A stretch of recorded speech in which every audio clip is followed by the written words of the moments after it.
Welcome to this fourth video today.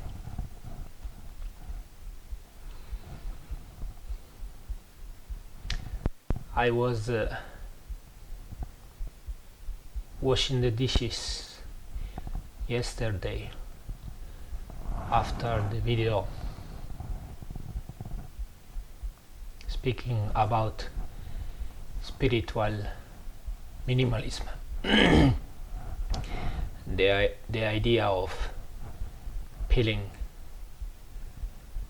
the unnecessary to reveal what is hidden, the sacred, the inner light, the inner sun, who everybody has. So I was washing the dishes at some point. I had an image coming through. No, actually it was a phrase coming through. The Buddha become a Christ to be the Buddha. That phrase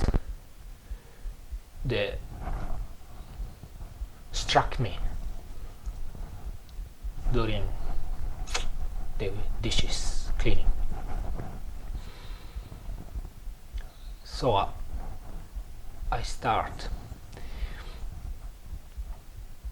to dig in what that means. I start to make a connection to how this is possible, why Buddha became Christ to become Buddha. And at the beginning also I felt like, does it means the Buddha is higher than Christ? Because if Buddha needs to become Christ to become Buddha, at the beginning was like a natural. We are so used to hierarchy, to timelines of progression, to numerals, 1 and then 2 and then 3 and then 4, boom boom boom boom. There's a progression. So I stay in this thought without judging, just like stay in the hot baths in winter, stay there, what it means. So I boom,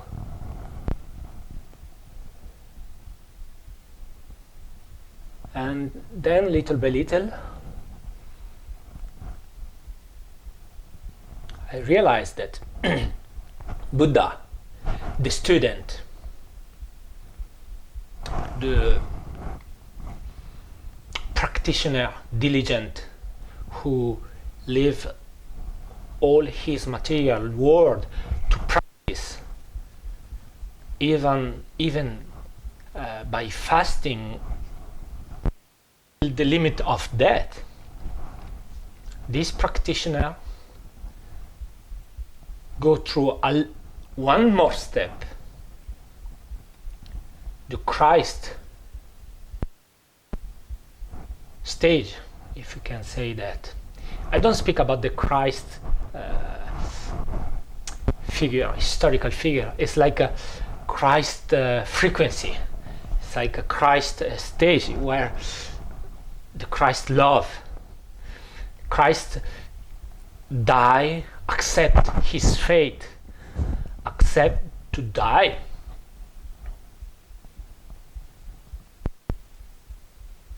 So it's like the biggest letting go you can have, to letting go of your life. So he need to push to this level, the supreme letting go of, not of, supreme letting go through love, to finally become the Buddha, the enlightened Buddha. And also it's like, reminds me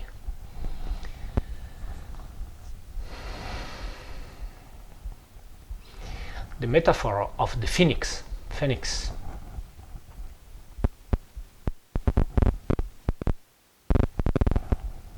The phoenix arises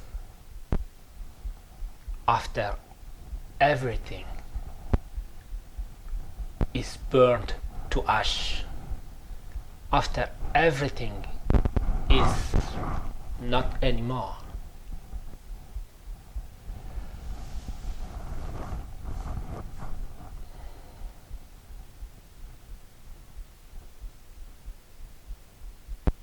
So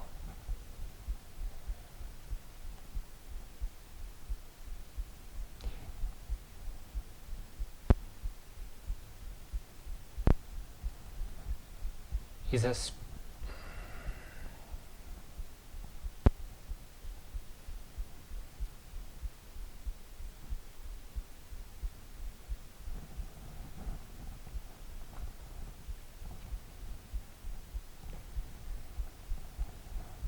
we are doing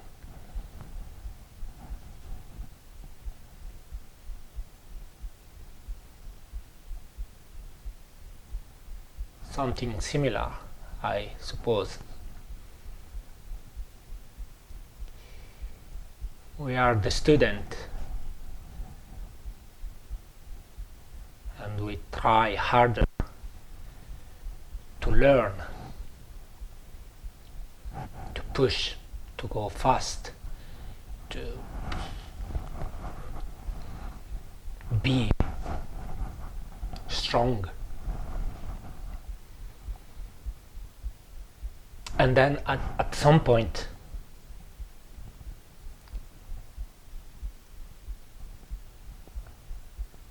that fire start turning around and start burning inside.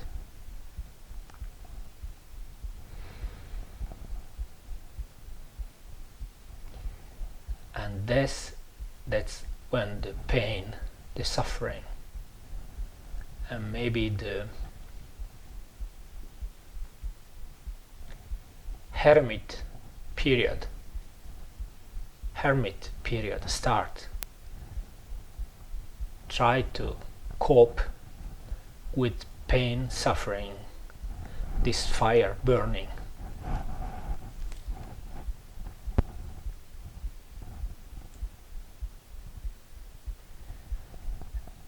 And at the beginning you fight,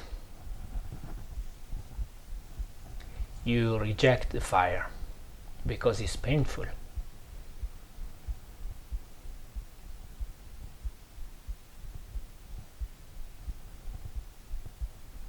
But at some point you can't anymore. So you accept your limitation like a human being, and probably you start open the hands through the sky, to the sky. The hands physically, not not exactly, the hands of thoughts, of the idea of me doing something, me the actor, me the protagonist, the actor of my life. And this pain who destroy for his endurance, the pain is so constant, is so deep, that at some point you cannot bear anymore, and at that moment you boom, there is something happen. You are no more the driver, you became the one who sit back in the car or in the bus, on the horse back. So there is something bigger than your little monkey banana self.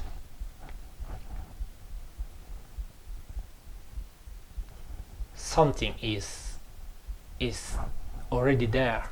It will be, it was always there, waiting for you to become aware that you are not enough in that realm. And so that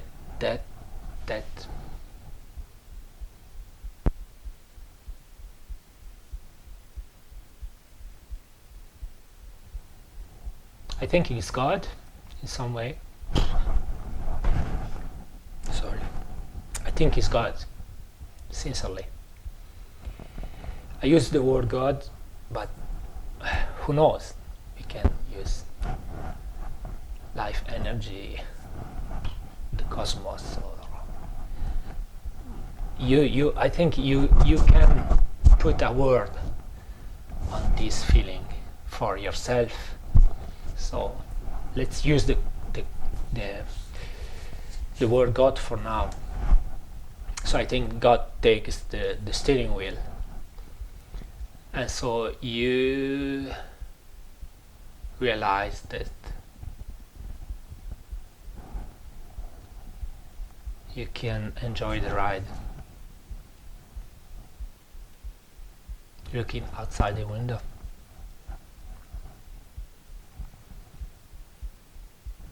And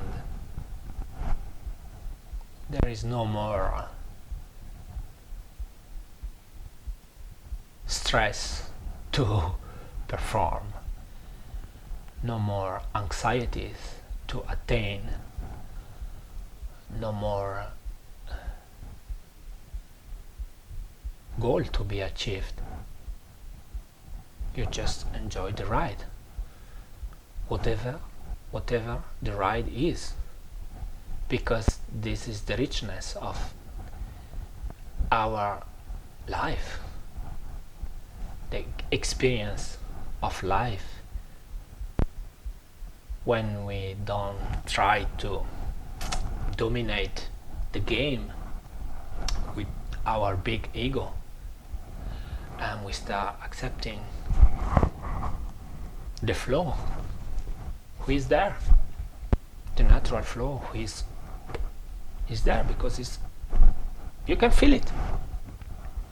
You actually you start feel it when you stop, when you